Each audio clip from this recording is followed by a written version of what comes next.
Magandang oras na naman sa inyong lahat mga kaibigan. Ang pag-usapan natin ngayon ay hinggil sa girian at sagutan ni na Representative Benny Abante at Representative Toby Chanco.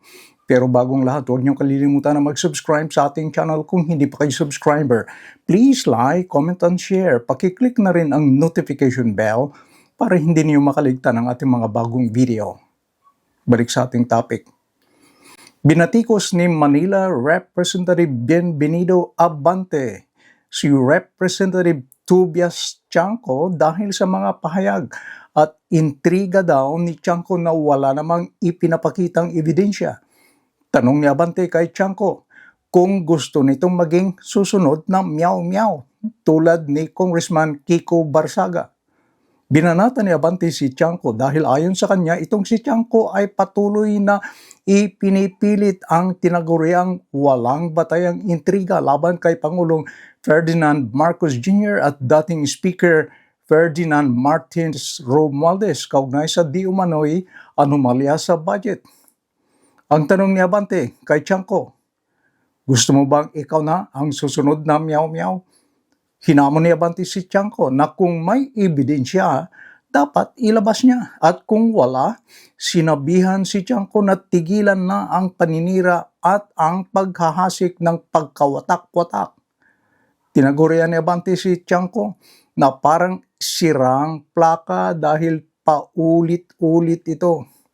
Ayon pa kay Abante, napatunayan ng malinis si dating Speaker Martin Romualdez ng Independent Commission on Infrastructure o ICI dahil walang nakitang masamang report laban kay dating Speaker sa kanilang pagsusuri ng mga proyekto sa flood control. Pati raw ang Senate Blue Ribbon sa pamamagitan ni Senate President Pro Tempore Panfilo Lacson ay hayagang nagsabi na walang ebidensya na nag-uugnay kay dating Speaker Romualdez sa anumang paglabag batay sa investigation ng committee. Ito ang giit ni Abante. Walang reklamo sa ombudsman, walang kaso sa Sandigan Bayan. Iyan ang realidad. Kung seryoso ang sino man sa pananagutan, doon sila dumaan, hindi sa chismis at press release.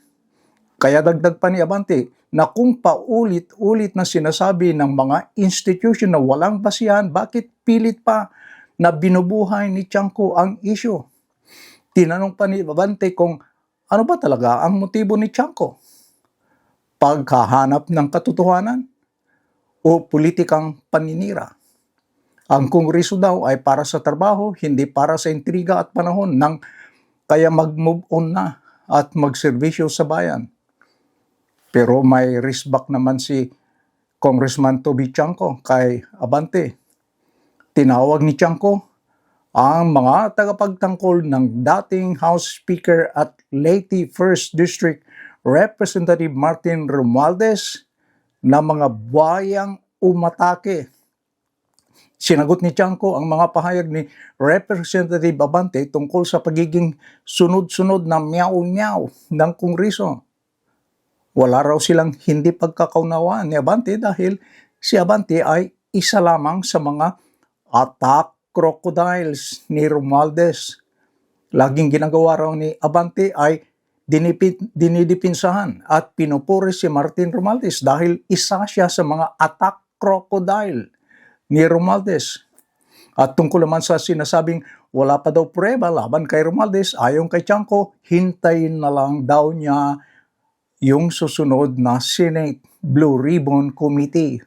Huwag daw mainip si Abante, darating yung prueba. At tungkol naman kay Romualdez, ayon kay Chanco na maaari siyang magsalita tungkol sa mga akusasyon laban sa kanya. Walang pumipigil sa kanya na gawin ito. Ito ang tanong ni Chanco.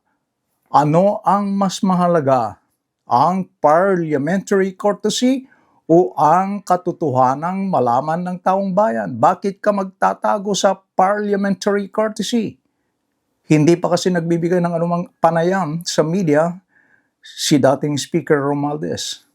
Dagdag pa ni Chanco, lalo lamang lumalakas ang kanyang loob na magsalita tungkol sa corruption. Wala pa kasing big fish na napapanagot at naipapakulong sa flood control scam. At binalikan ni Tiangco ang mga bumabatikos sa kanya. Bakit daw takot na takot sila na binubuhay niya ang issue?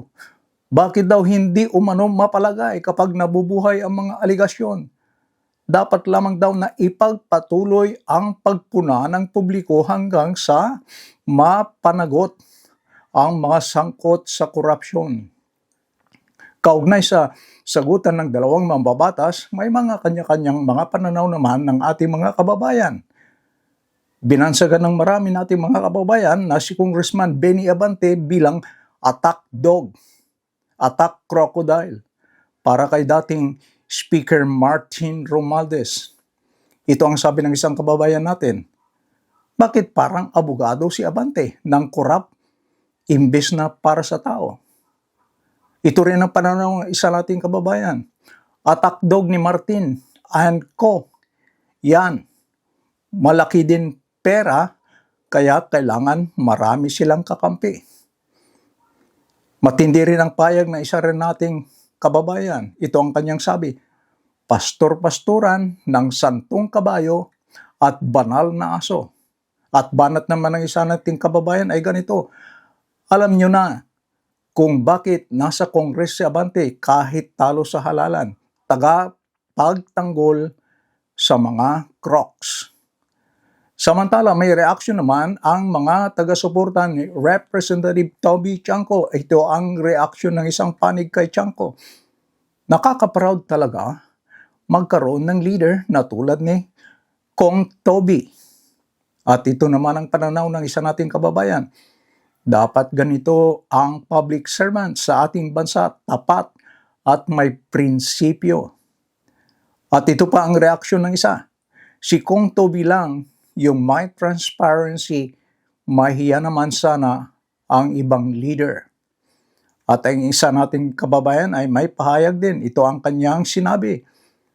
Mas okay pa si Tiangco magsalita, diretsahan. Mga kaibigan, sa aking pananaw naman, ang hiduan sa pagitan ni Representative Toby Tiangco at Representative Benny Abante ay mas higit pa sa isang personal na alitan. Sintomas ito na lumalalim ang alitan sa loob ng Kamara. Ito ay isang pagsubok para sa administration ni PBBM sa taong 2026. Paano niya i-handle ang lalong lumalalim na problema sa mga natuklasang anomalya sa flood control projects?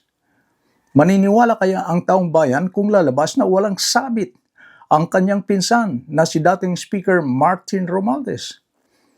Ang 2026 ay may tuturing na isang critical na taon para kay PBBM dahil ang kanyang mga approval ratings ay maaaring maapektuhan kung paano niya i-handle ang mga iskandalo at katiwalian na nangyari sa ilalim ng kanyang administration.